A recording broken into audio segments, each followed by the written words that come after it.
My Lords, I rise as one of the Lords Spiritual and as a member of the Select Committee which examined this bill. I do so with a deep sense of responsibility for the integrity of our legislative process and for the dignity and protection of those whose lives may be most directly affected by what we decide. I've been deeply moved by the personal stories that have been shared by noble lords in recent months, and wish to acknowledge my noble friend's stories that he shared with us just now. My own dear cousin died earlier this week from a condition that could, at many stages, have been described as terminal. She continued resolutely to live life to its fullness, and her sudden death is a matter of great sadness to me. In our context, where questions of life, death, care and conscience are so closely intertwined, the quality of our scrutiny is not a procedural detail, it is a moral necessity. Some may dismiss my contribution as one which is grounded in a faith, but this is as legitimate and significant as any other viewpoint, grounded in faith, belief or none. Whilst my faith informs my alarm at our designation of dignity or the lack of it, it is from my experience on the Select Committee that I have found that the more closely we have examined this bill, the more concerns have come into focus, not fewer. For a bill of this magnitude in terms of societal change, the highest level of scrutiny is imperative. Within our own proceedings, there has been an acknowledgement, even from those closely involved in the bill, that it is not yet in a settled or satisfactory form. When such admissions are made, it is incumbent upon us to listen with care. The Select Committee heard evidence that raised a number of unresolved and deeply serious questions. These questions were practical as well as deeply principled.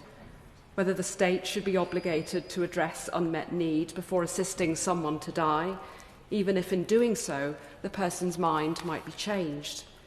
How we ensure that we continue to uphold our duty to suicide prevention for those who are terminally ill. How such a significant change in the law would be delivered in a way that does not put vulnerable people at further risk. How this would work for extremely vulnerable populations who do not have the same choice, such as prisoners. These are not marginal concerns. They go to the heart of how we understand protection, vulnerability, and moral responsibility.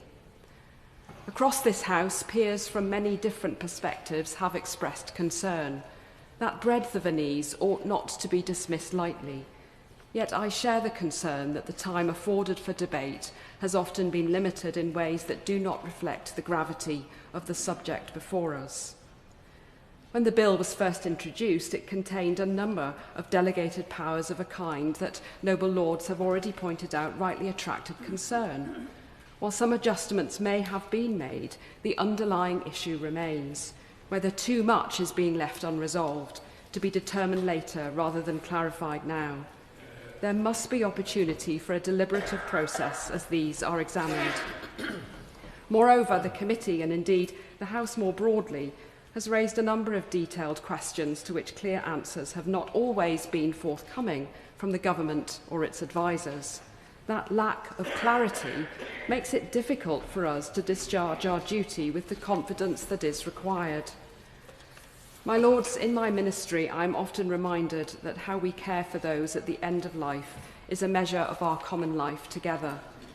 That care must be marked by compassion, by clarity, and by a steadfast commitment to protect the most vulnerable. For that reason, I believe we must continue to proceed with great caution. Until the questions that have been raised are answered more fully, and until this bill has received the depth of scrutiny it requires, it would be irresponsible to allow it to move forward. This is not about resisting change. It is about ensuring that any change we make is just, humane, and worthy of the trust that is placed in us.